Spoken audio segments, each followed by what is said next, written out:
Welcome back to Les Schwab Tire Center's Outdoor GPS. It's time for Owin's Field Report, sponsored by Les Schwab Tire Centers.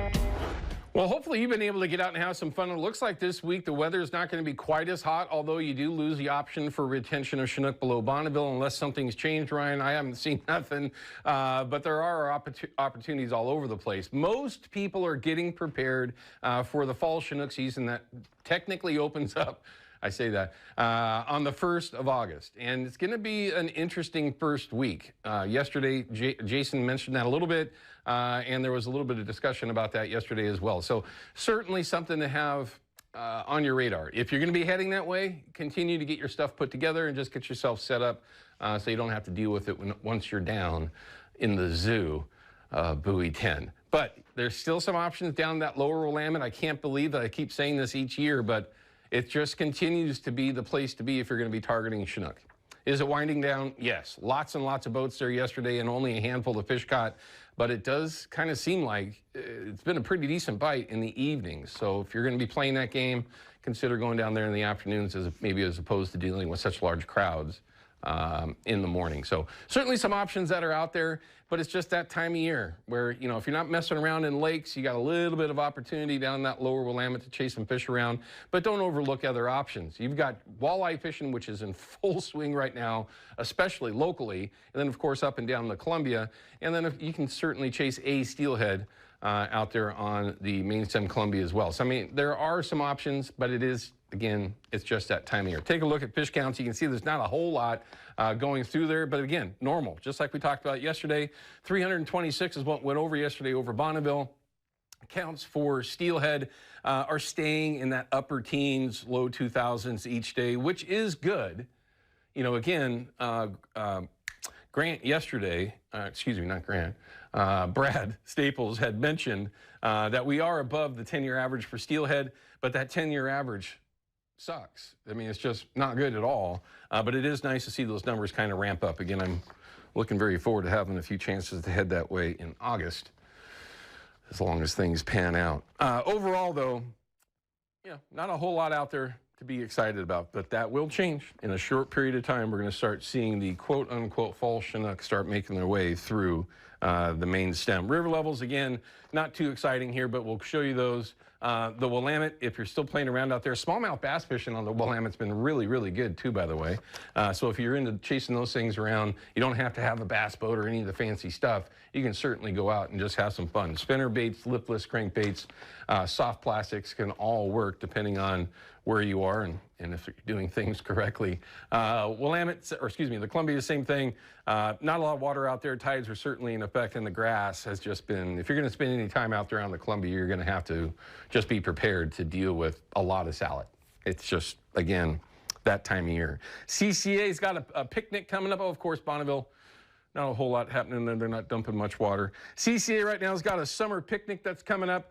Make sure you pay attention to that. It's just a great opportunity on the 26th of July. That'd be Saturday. It's their 4th annual. It's an opportunity to go meet the folks from the CCA. You haven't already joined. It's a good opportunity to meet the folks from there, maybe become a member. We'd love it if you did. Can always use your support and help with all of the situations that we have to deal with for Chinook and salmon here. Salmon and steelhead, that is, here in the Northwest, no question about that. And send Jason at Procure an email, enter yourself in to win. That prize pack certainly usable as we are working our way into the fall Chinook season. And for that matter, you got silvers that are not that far around the corner. And if the numbers come to fruition like they're talking about, it could be really interesting in September. I missed it last year. I don't know if I'm going to miss it this year. I might have that opportunity to make some stuff happen. We'll see how all that plays out.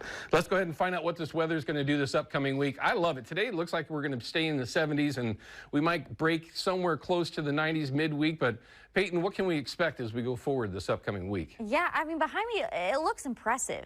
It's actually not. That's the problem. So there's this low that's moving from Canada, and it's fast moving. But the problem is, and what you can't see, is offshore, there's a really strong area of high pressure. I mean, this thing's been there for over a week now, and that is what's dominating. So this thing is wrapped around its weaknesses, and therefore it is losing any kind of strength that it once had. So I'll show you here, though, one thing we are noticing, if you look out your window, lots of clouds. We got that onshore flow, which is bringing us cooler air, obviously lots of clouds. I mean, you can see here, I mean, almost a whole DMA is covered in some kind of clouds. There may be a little shower activity overnight into Monday, but our new data for today is that the upper level low I was just talking about is shifting to the east. We originally thought the core of it would be right over Portland, and we were all excited.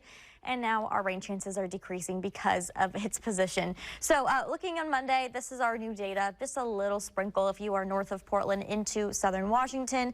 Most of the rain, because again of that eastern movement, is going to be in eastern Oregon, which is still much needed. It's just we also need it west of the Cascades.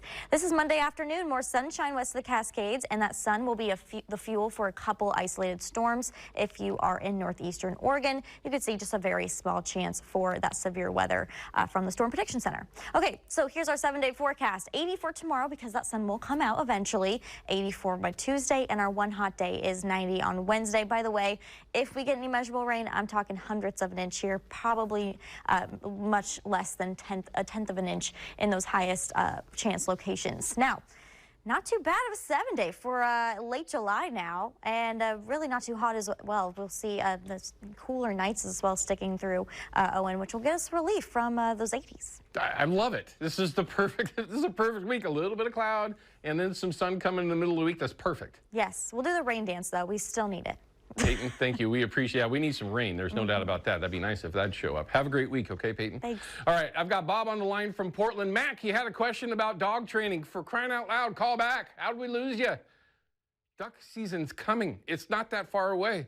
I'd love to talk about some dog training. I'd love to talk about some duck hunting. Anyway, we got Bob. He's got a question about 360 fishing on the Willamette. Bob, what's going on? How much weight do I need to pull behind there with the 360? So your question is how much weight to use when you're trolling with the 360? Yes. Okay, so rule of thumb is anywhere from 12 to 16 ounces. It really just depends on where you're fishing, how you want to fish, and how many rods you have in the boat. The heavier the lead that you would use would work your way up the boat. So like if you've got more than, 2 or 3 rods going, the rods up front, I'd probably start out at 16 ounces. I really like fishing 14 ounces. They're hard to find, but a 14-ounce cannonball's pretty darn nice. It kind of splits, obviously. It splits that difference between 12 and 16 ounces, so it's not quite as much weight on the rod. But good rule of thumb is 12 to 16 ounces. And again, that really falls down to the area that you're in, how you're fishing, meaning if you're going to be really close to the bottom, depending on the depth that you're fishing, or if you're fishing suspended, that's where I really like to have 16 ounces because it just really kind of locks that 360 flasher in spot, right? It doesn't really pull that weight around as it rotates, which is something that you'll notice. The lighter the lead that you go, the more influence that that flasher will have on the lead itself. So anywhere from 12 to 16 ounces is your good rule of thumb. Myself, I just split the difference, and I've typically fished 14s if I'm by myself, or if I got a couple other rods in the boat, I might bump those other front rods up to 16. Pyramid or cannonballs? Cannonballs, by far. You don't want to use anything that's going to have any flat surfaces because that's going to actually add more drag. Even though the weight's the same, that flat surface on a pyramid, certainly not designed for trolling. It will actually just add a little bit more weight to it. So yeah, a cannonball, a teardrop, those will all work. But cannonballs seem to be the most popular for a number of reasons. They're easy to access, and they actually fish the same, which is, you might not think that the design or the shape of the lead is going to make any difference, but it truly does. So certainly something to keep in mind. Thanks a lot. Say that again, Bob? Thanks a lot. You're welcome. Appreciate it. Love the show. You're welcome. And Bob, that works anywhere that you're going to go. I know that your question was specifically for the Willamette, but if you're going to be trolling 360s anywhere, if it's saltwater, the Columbia, tidewater, wherever it might be, it's a good rule of thumb. One thing I would kind of add to that, though, if you ever are in the situation where you're fishing under 10 foot of water, with the 360, which is very, very popular and very, very effective, all based on regions, of course, what zones you might be in, tidewater or maybe small areas of rivers, whatever it might be. You can go all the way down to a 6 or 8 ounce lead, but that'll just be your advantage with that, is to keep it away from the boat in those shallow conditions. And sometimes we'll even go a little bit lighter than that, but just kind of keep that in mind. And I guess I'll piggyback on it a little bit more. If you like to run a dropper, which I do, droppers have saved my gear more than once. That also adds a little bit of a hinge point where that flasher will get a chance to kind of pull that lead around. So upping the weight, depending on where you are, if you're using that dropper, can sometimes help out with just keeping everything very stable in the water column. Okay, should we take this call or just go ahead and hold on? Okay, I got another one coming in. Mac, I still want to take your call. I know you're watching. Linda is from Sandy, has a question, looks like about the Clackamas, is that right? Yep. Yeah, okay, what's your question for everyone, Linda? Okay, my question is, in the Clackamas or the Sandy River, is there kokanee right now? Is there kokanee in the Clackamas or the Sandy? No, there's no kokanee in the Sandy or the Clackamas. If you ever were to run across a chrome bright fish that looks like a trout or a steelhead that's in that kind of size range, that's just going to be a smolt heading its way out of the river, or possibly what we would call a jack steelhead returning. But anything in that 12 to 14 inch range is generally a trout or a smolt on the Clackamas or the Sandy. And typically, if you do land one of those, just get the hook out of it gently and kiss them a little bit and kick them off, because there are no kokanee. Okay? Yeah. The other thing was, I'm trying to think of the name of the fish that we have in the Sandy every once in a while.